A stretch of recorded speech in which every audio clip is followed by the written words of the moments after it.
pour détruire la foi des chrétiens. Parce que la promesse, c'est que Dieu te dit, je vais faire de toi le ministre des Travaux publics au niveau du Gabon. Mais toi, tu sais que, moi je suis agent maîtrise à la communauté. En fait, même quand il te dit ça dans la tête, tu dis non, ça c'est ça les choses, Dieu va faire ça comme ça. Et puis les années passent. Après tu montes cadre, après tu fais des études en ligne et tout, tu obtiens même ton master, tu obtiens un doctorat. Et puis tu es toujours là, comme Milon et tout.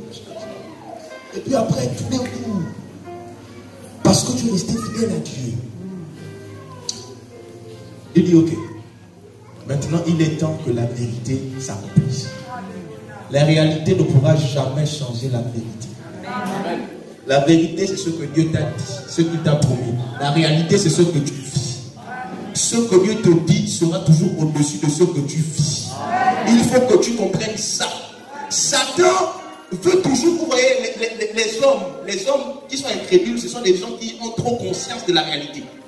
Mais la foi, c'est quoi? La Bible dit que quand on parle de la foi, ce sont des choses qu'un homme normal, un homme qui a fait des sciences ne peut pas comprendre. La foi, c'est au-delà. C'est-à-dire que la foi, je ne sais pas comment dire ça. C'est une folie. Oui. Parce que la foi défie les lois de la nature. La foi défie les lois de la science. Le médecin t'a dit tu es malade. Vous savez, quand vous arrivez à l'hôpital, il y a des médecins qui vous communiquent déjà, en fait, même la mort. Parce qu'il dit, papa, tu as atteint un cancer. Et le cancer, là, papa, ça, là, il faut déjà aller voir ta famille. Dis au revoir parce qu'il ne te reste que 3 semaines. Mais toi, sois calme. Dis une chose, il y a une promesse qui a été libérée sur ma vie. Et moi, en tant que fils du roi des rois, je ne dépends pas de la réalité, mais je dépends de la vérité. Je ne dépends pas de la réalité, mais je dépends de la vérité. Que ma vie ne dépend pas de la réalité. Ma vie ne dépend pas de la réalité. Ma vie ne dépend pas de la vérité. Vous savez, la réalité, c'est Satan qui gère la réalité. C'est Satan qui gère la réalité. Il y a des gens qui ont été guéris, mais vous savez, leur guérison a été difficile parce que parfois, lorsqu'on te dit lève-toi, marche, tu es guéri, la douleur est encore là. L'homme te dit tu es guéri, mais toi, la douleur te dit je suis là. C'est-à-dire, Satan te dit je suis là.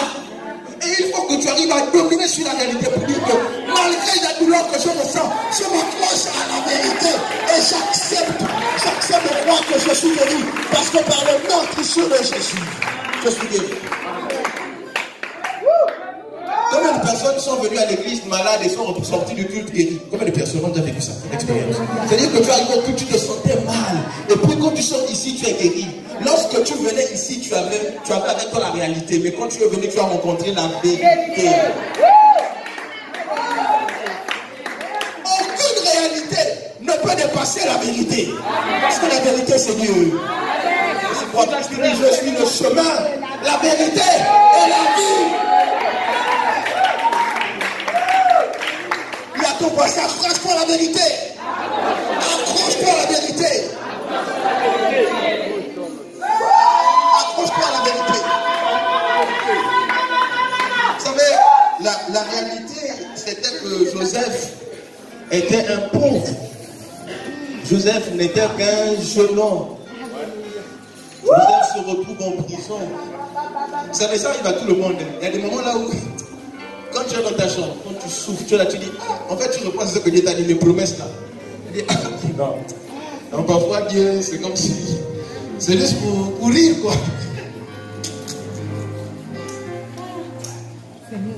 Parce que la réalité est telle, en fait, tu as tellement pris conscience de la réalité, que la foi est en train de se dissiper. Nous devons nous accrocher à la vérité. Même si que je marche bien nu, même si que je n'ai qu'un seul pantalon. C'est vrai. Mais j'ai la promesse de Dieu avec moi. J'ai la promesse de Dieu avec moi. Et je sais que même si elle tarde, elle s'accomplira. Dieu n'est pas un homme pour mentir, ni le fils de l'homme pour se repentir. Ce que sa bouche dit, sa main l'accomplit. Derrière la parole de Dieu, il y a la main de Dieu qui est là pour accomplir. Ça s'accomplira. Sois calme, la promesse va s'accomplir. sois calme, la promesse va s'accomplir. Vous avez fait le constat qu'on n'a pas mentionné le nom de la femme de Potiphar. C'est pas ce que vous savez. Et puis, quand on parle de on ne mentionne pas le nom de la femme de Samson. Et après, on ne mentionne même pas le nom de la prostituée, la première prostituée avec laquelle Samson. Mais on parle de Delilah. Voyez-vous, la femme de Potiphar a échoué. La première femme, la femme de Samson, elle n'a pas pu avoir une place dans la vie de Samson. La prostituée n'a pas pu influencer. Mais Delilah a atteint son objectif. Elle a détruit. Voici pourquoi la Bible a pris soin de mentionner son nom. Pourquoi? C'est parce que Samson avait donné de l'importance à Delilah. Ne donne pas d'importance à Delilah.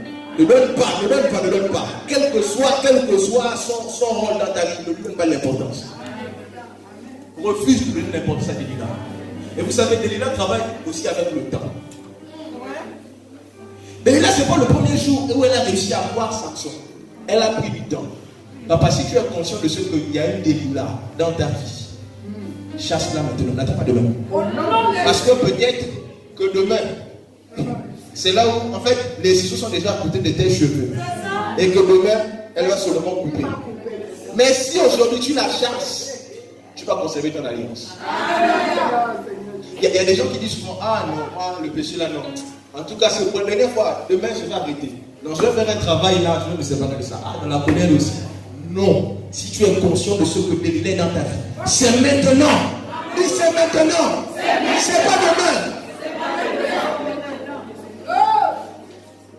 C'est pas demain qu'il faut chasser Delilah. C'est maintenant qu'il faut chasser Delilah. Je te rends compte que Delilah rentre à la maison, prend les affaires de Delilah, commence à jeter par la fenêtre. Oh, c'est comment? Sors de chez moi. Tu dis seulement, le bref de ce monde vient, mais il n'a rien encore.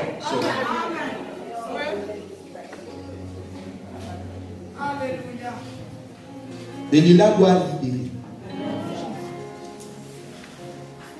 Nous allons prendre une deuxième partie. C'est la montagne de Séir. De Deutéronome, le chapitre 2, à partir du verset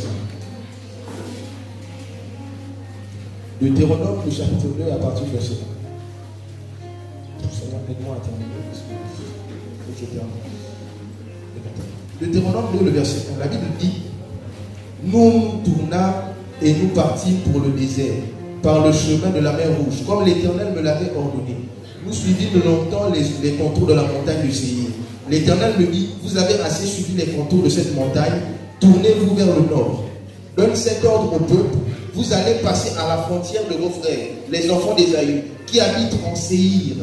Ils vous craindront, mais soyez bien sur vos gardes. Ne les attaquez pas, car je ne vous donnerai dans leur pays pas même de quoi poser la plante du pied. J'ai donné la montagne de Séir en propriété à Ésaü. Vous achèterez d'eux à prix d'argent la nourriture que vous mangerez, et vous achèterez d'eux à prix d'argent même l'eau que vous boirez. Je vais parler un peu de la montagne de Séir. La Bible nous dit que la montagne de Séir, c'est la montagne que Dieu a donnée à Ésaü. C'est-à-dire, Ésaü, c'est le propriétaire. Mais lorsqu'on nous parle d'Ésaü, on nous dit qu'Ésaü, c'est le fils profane, d'accord? C'est le gars qui ne respecte pas les choses de Dieu. Ésaü est rentré, je vais aller plus loin, dans la sorcellerie. Ésaü a commencé à adorer des idoles. Pourquoi? Ésaü s'est marié avec la fille d'Ismaël. Ok? Et quand il est rentré en alliance avec la fille d'Ismaël, Ésaü a abandonné Dieu, le Dieu de son père Jacob, pour s'attacher. Dans quel chemin de raconter? Le Dieu de son père Isaac, pour s'attacher au Dieu de son père maintenant Ismaël. D'accord? Donc il est rentré dans la sorcellerie. Et la Bible dit, la Bible dit que le peuple d'Israël ayant désobéi à Dieu, Dieu a dit à Moïse: vous allez aller à Séir, donc au niveau de la montagne d'Ésaü. Et la Bible nous dit que, là je crois que c'est Moïse qui parle, il dit que nous tournâmes autour de la montagne de Séir. Ça veut dire qu'ils étaient en train de faire quoi? De marcher, n'est-ce pas? C'est comme s'ils avançaient, ils faisaient quoi? Ils tournaient autour de la montagne de Séir. Ils étaient là, ils ont fait des jours, ils ont fait peut-être des mois, et ils étaient là autour de la montagne de Séir. Mais sachez qu'au niveau de la montagne de Séir, il y a la sorcellerie. Au niveau de la montagne de Séir, il y a l'idolâtrie. Au niveau de la montagne de Séir, il y a le mensonge, il y a la haine, il y a l'escroquerie. Il y a toute forme de péché au niveau de la montagne de Séir. Parce que c'est la montagne des abus. Et voici comment à un moment donné Dieu dit, bon, c'est bon. Maintenant, vous allez quitter la montagne de Séir. Et vous allez suivre les ordonnances que je vais vous donner.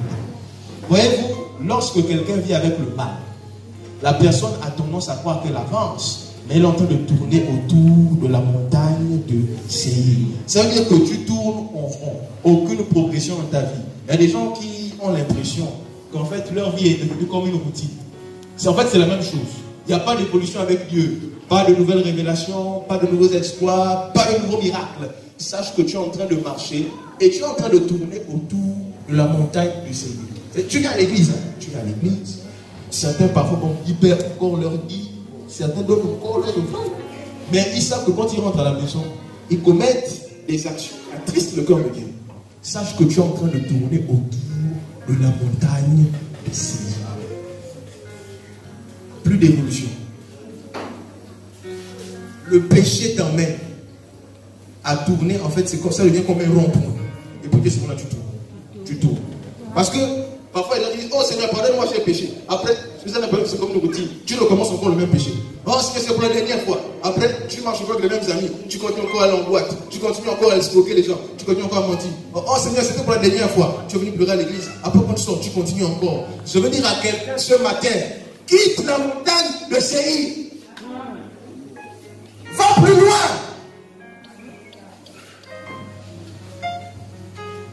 Il faut une séparation avec le mal. Et si tu te sépares avec le mal, tu vas te séparer de la montagne de Séir. Vous savez, la montagne de Séir, c'était un territoire miné. Parce que je me rends compte que Dieu, lorsqu'il parle à son peuple, il leur dit carrément que je ne vous donne pas le droit de les attaquer. Parce que je ne vous donne même pas un endroit où vous pourrez poser la plante de votre pied. Ça veut dire que c'était un territoire miné.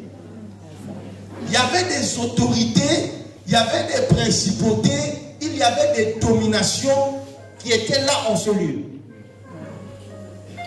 Et c'est Dieu lui-même qui dit que j'ai donné à Ésaü cette montagne-là. En fait, j'ai fait d'Ésaü le propriétaire. C'est-à-dire qu'Ésaü a adoré ses dieux, il a fait ses choses.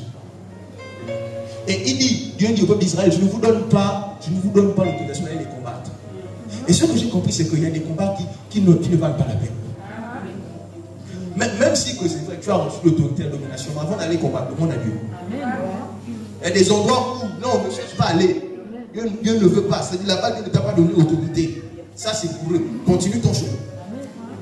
Parce que si tu vas là-bas, tu peux avoir la victoire. Mais sache qu'après, tu vas te mettre maintenant à combattre des dominations, des autorités à qui appartiennent cet endroit-là.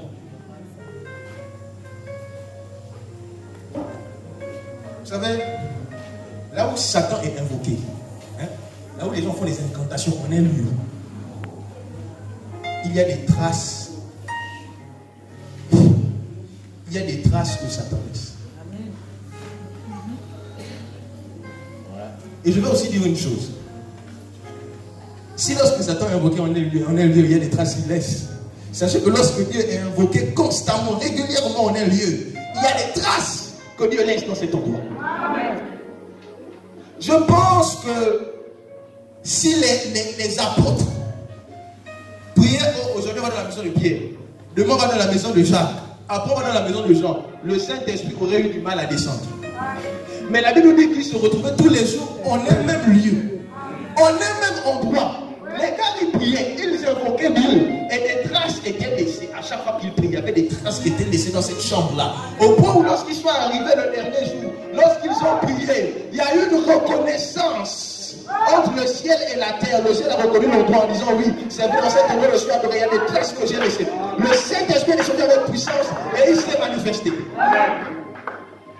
Croyons-le ou non, si dans un endroit, jour pour jour, vous retrouvez pour prier, cet endroit est un endroit dangereux. Les choses ne peuvent pas être dans cet endroit-là.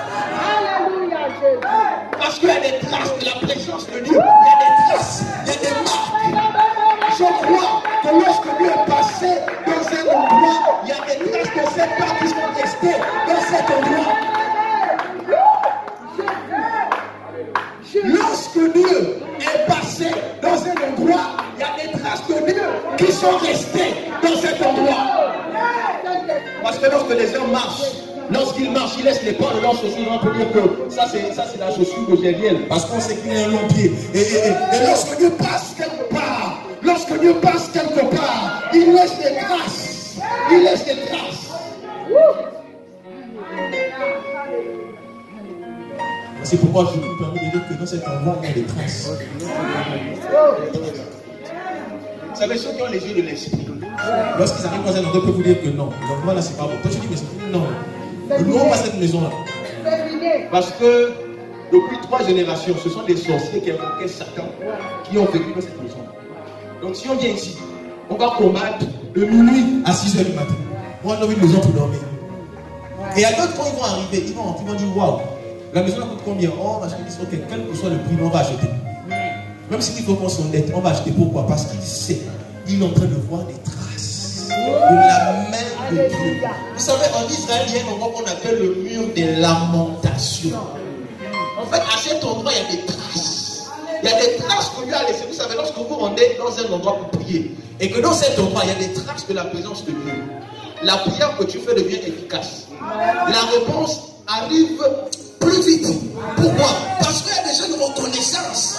Le ciel reconnaît cet endroit. Mais c'est pourquoi Salomon pouvait dire, quelle que soit la prière qui sera faite en ce lieu, lors de la consécration du temple, cette prière sera exaucée. Ne négligeons pas la maison de Dieu. Lorsque nous retrouvons dans un endroit, un lieu de rassemblement, nous venons supplier, nous venons pleurer, nous venons réclamer Dieu. Nous ne l'avons pas avec cet endroit. Je vais aller plus loin. Même si un jour ce bâtiment-là se casse, nous avons déjà acheté cet endroit. Même si on casse ce bâtiment un jour, Satan ne pourra jamais détruire la terre. Parce que l'onction va jusque dans la terre. Dans ce lieu, il y a des doses et des doses d'onction. Des doses d'onction qui sont dans ce lieu. Ça veut dire que sur cette terre-là, il y a plus. En fait, il y a une quantité d'onction que nous ne pouvons pas mesurer. Nous sommes ici, dans cet endroit, depuis 2008. Alors imaginez-vous les traces qu'il y a, les doses d'onction qu'il y a dans ce lieu depuis 2008 jusqu'à 2019. Ça fait 11 ans que les gens viennent ici, jour pour jour, et prient, et le Saint-Esprit se manifeste.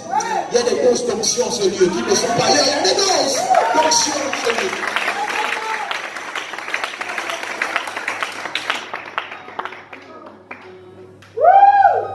Cet endroit est consacré à Dieu. Alléluia. Je pense que tu peux aussi consacrer ta voiture. Amen. Quand tu achètes ta voiture, quand tu es à l'intérieur, n'accepte jamais que quelqu'un vienne mettre la musique du monde dedans. Parce que si ta voiture c'est un endroit consacré pour Dieu, un malade va monter dans ta voiture, va être guéri. Le docteur Oyedepo a dit un jour qu'on l'a appelé pour dire que son petit frère était devenu fou. Et il était en réunion. Il a dit j'arrive. Il a pris sa voiture avec sa femme, ils sont arrivés. Ils ont trouvé, tout le monde était là assis. Et celui qui a fait les crises de folie était là. Il est venu, et quand il a vu le docteur Oyedepo, il veut le saluer. On a dit, tu le connais? Il dit oui, c'est mon grand frère David. Il a dit ok. Il a dit, je n'ai pas prié pour mon frère. J'ai ouvert, j'ai dit, mettez-le dans la voiture. Il dit, lorsqu'il est monté dans la voiture, il dit, je suis monté. Il a dit, je vais voir quel est le démon, quel est le diable qui peut monter dans ma voiture. Il dit, je n'ai pas levé la voix. Il dit, j'ai conduit, il dit, depuis ce jour-là, jusqu'aujourd'hui, il n'a plus jamais manifesté la folie. Parce que sa voiture, la voiture du docteur Oyedepo était devenue un hôtel pour Dieu. Alléluia. Ta maison doit même être un hôtel. La maison où tu dors. La maison où tu dors. Il doit avoir des traces de la présence de Dieu. Quand tu es aux toilettes, tu reconnais chez le bro. Quand tu es à la douche, tu lis Baba Sete. Quand tu es à la cuisine, tu lis le conscient quand tu es le bras. Quand tu es à l'intérieur, tu lis une derrière de Sakata. Quand tu es à la cour, tu lis quand tu es le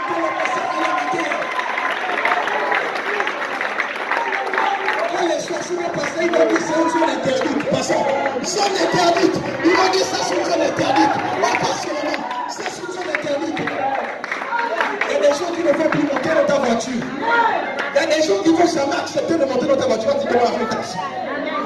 Parce qu'ils savent que ta voiture est devenue un hôtel. Et vous savez, l'hôtel, c'est l'aéroport qui permet aux esprits de descendre pour agir.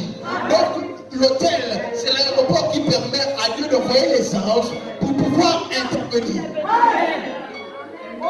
Je vois que Jacob qui se réveille et puis qui dit à Bethel, il dit, ici c'est la porte du ciel. Mais ce que Jacob ne sait pas, c'est que ses ancêtres avaient déjà prié à cet endroit. Donc là, à Bethel, il y avait des doses et des doses d'onction. Et lorsque dans un endroit, il y a des doses d'onction, il y a la porte du ciel qui est ouverte et les anges peuvent monter et descendre. Ça veut dire que dans la chambre que tu réserves pour les étrangers, il faut que tu laisses des doses et des doses d'onction. Parce que ce que je sais, c'est que lorsque tu vas dans la maison d'un sorcier, dès la première nuit, quand tu vas dormir, tu vas voir les démons venir t'attaquer. Il faut que lorsque les gens viennent dormir chez toi, dès la première nuit, ils voient des signes, ils voient des anges, ils voient des qui viennent leur pour dire qu'il faut que tu te repentes, il faut que tu sortes du mal. Et quand il va se réveiller, il va dire non, moi il faut que je parte de ta maison. Oh, c'est comment?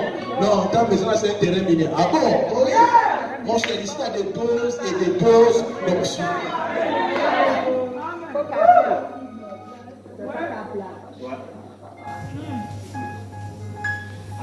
Ta vie doit même être un hôtel. Parce que je vois le fou de Gadara qui était devenu un hôtel. Il était là, il conservait les démons. Ta vie doit être un hôtel. Au bon, lorsque tu passes, tu deviens comme un hôtel en brûlant. Partout où tu passes, tu transportes la présence de Dieu. Tu deviens comme l'arche. Mais pour cela, il faut une séparation avec le mal. Une séparation avec le mal. Vous savez, le dernier point que je vais prendre, c'est que ta vision va te donner